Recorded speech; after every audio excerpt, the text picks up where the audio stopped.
retrouve notre panel de journalistes, Michel Sabat, Catherine Lévesque et Yves Malo. Alors, bonsoir à vous trois. Bonsoir. Bonsoir. D'abord, sur cette fameuse annonce du ministre Guilbeault, Michel, en même temps qu'on annonce ces mesures, on dit au secteur pétro-gazier, on ne veut pas diminuer la production. Alors, est-ce que ce n'est pas un petit peu un message contradictoire? Oui et non. Le gouvernement a toujours parlé de diminuer la pollution et non la production. Cela dit, là où on voit clairement que le gouvernement veut ménager la chèvre et le chou, c'est lorsqu'on découvre tous les assouplissements que ça comporte. Non seulement il y a le plafond qui sera imposé en 2030, c'est pas demain matin, mais en plus, Ottawa fera preuve de souplesse. Et cette souplesse, les écologistes la comparent à des échappatoires. On parle d'acheter des crédits compensatoires ou de contribuer à un fonds de décarbonation.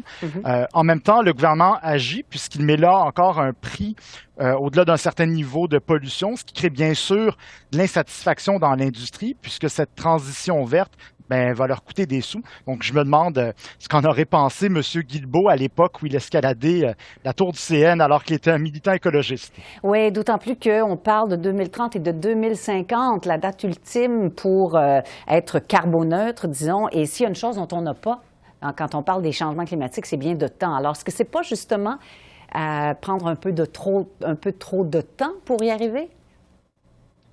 Écoutez, c'est effectivement très, très loin, là. C'est pas 2024, c'est pas 2025, 26, 27, 28, 29, 30. Écoutez, 7 ans, c'est très, très loin, mais il semble que ça prend du temps à l'industrie à s'ajuster. Catherine, par ailleurs, l'Alberta promet de déployer une série de mesures constitutionnelles pour éviter de se conformer au plafond. Alors, à quoi est-ce qu'on peut s'attendre? Oui, Danielle Smith aujourd'hui qui a promis d'opposer un bouclier constitutionnel à toute cette affaire. Et vraiment, je pense qu'elle avait écrit son discours d'avance là, parce que on y retrouvait tous les mêmes arguments qu'à l'habitude. Vraiment, on vient s'attaquer à l'unité du pays. Stephen Guilbeault est un extrémiste, etc., etc. Bon, à quoi est-ce qu'on peut s'attendre? Écoutez, elle pourrait tout à fait invoquer sa loi sur la souveraineté. Elle a déjà évoqué de le faire par le passé.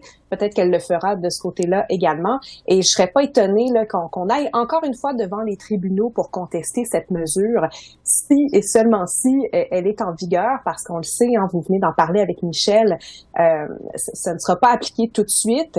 Et du moment que ce sera appliqué, peut-être que le gouvernement Trudeau sera même plus au pouvoir. Donc vraiment, on est vraiment dans l'hypothétique en ce moment.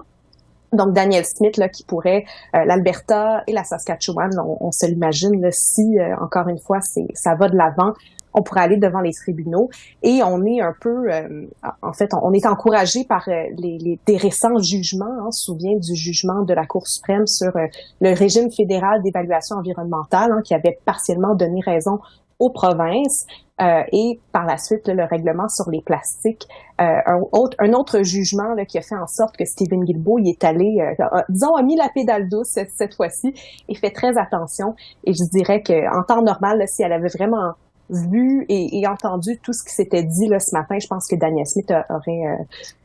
elle aurait peut-être admis que finalement, c'était quand même une bonne nouvelle pour l'industrie là, pétrolière et gazière. Bon. Alors, des recours devant les tribunaux signifieraient autant de nouvelles étapes et de nouveaux obstacles. Yves, alors, est-ce que cette annonce aujourd'hui va aider un peu Stephen Guilbeault à remonter la pente, notamment auprès des groupes environnementaux? On sent qu'il y a des grincements dedans très souvent quand c'est question de M. Guilbeault. Ouais, permettez-moi d'en douter, Catherine, parce que tout d'abord, comme annonce, c'est assez timide, on peut en convenir, et surtout, c'est que la mise en œuvre des mesures annoncées, c'est pas avant fin 2025 ou plus probable encore début 2026. Alors, Catherine le disait tout à l'heure, est-ce que quelqu'un pense vraiment que les libéraux seront encore au pouvoir en 2026? On regarde tous les sondages et tous les sondages le disent. Ils tirent de l'arrière par une marge de 17 à 20 points. Donc, ça regarde pas bien pour les libéraux. Et en plus, le parti qui est aux portes du pouvoir, c'est le Parti conservateur qui, peut-on le dire, est pas nécessairement excessivement sensible à la chose environnementale.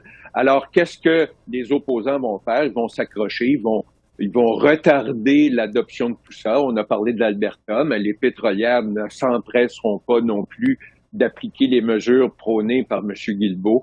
Alors, on peut penser que toutes les mesures qui ont été annoncées aujourd'hui vont rester sur papier et fort probablement sur papier uniquement. Lettre morte.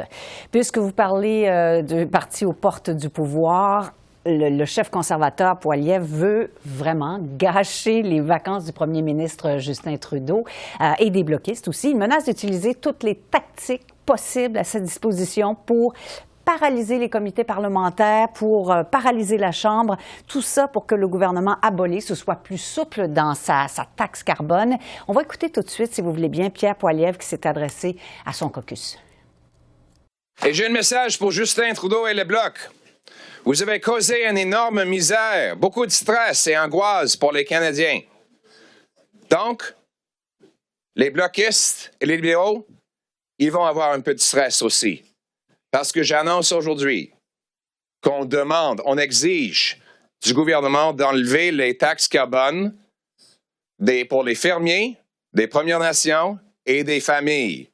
Ou on va mettre des milliers d'amendements dans les comités et à la Chambre des communes, des votes qui vont continuer 24 heures. On ne va jamais arrêter. Bon, Yves, je reviens à vous tout de suite. La menace est claire. Est-ce que c'est irresponsable, comme le disent les partis d'opposition? Est-ce que c'est de bonne guerre? Écoutez, c'est de bonne guerre et ça peut devenir irresponsable. Parce que, vous savez, j'ai toujours trouvé que c'était un peu une espèce de petite joute parlementaire insignifiante. Parce que monsieur et madame tout le monde qui sont dans les préparatifs de Noël, est-ce qu'ils se préoccupent vraiment que les députés du Parlement canadien siègent le soir, la fin de semaine, la nuit s'il le faut, Noël, jour de l'an? Les gens s'en foutent complètement. Mais jusque-là, c'est de la joute parlementaire. Mais est-ce que des mesures qui étaient dans la mise à jour économique de Mme Freeland, est-ce que leur application pourrait être retardée? Ah ben là, c'est là que ça pourrait devenir irresponsable de faire du filibuster comme ils le font et comme ils comptent le faire dans les prochaines semaines. Alors, il y a une part d'irresponsabilité là-dedans, mais je dois vous rappeler que les conservateurs ont fait le même jeu en juin dernier en menaçant de ne pas adopter le budget du printemps et ils ont fini par se coucher et d'aller en vacances comme les autres. Alors, c'est un peu un jeu un peu puéril à mon avis. Alors, Catherine, avez-vous un peu la même opinion? Est-ce que tout ça va un peu mourir au feuilleton ou ça aura vraiment un effet sur la Chambre, sur les comités? Est-ce que ça pourrait devenir une tendance, cette façon de faire? Ben en fait, la réalité, c'est que c'est déjà une tendance. Les conservateurs tentent de tout retarder actuellement, de vraiment faire obstruction en comité, en chambre, à chaque fois qu'il y a un nouveau scandale à leurs yeux. Je donnerai l'exemple là, parce que M. Poilievre en a parlé hier, là, quand il dit qu'il va présenter des milliers d'amendements.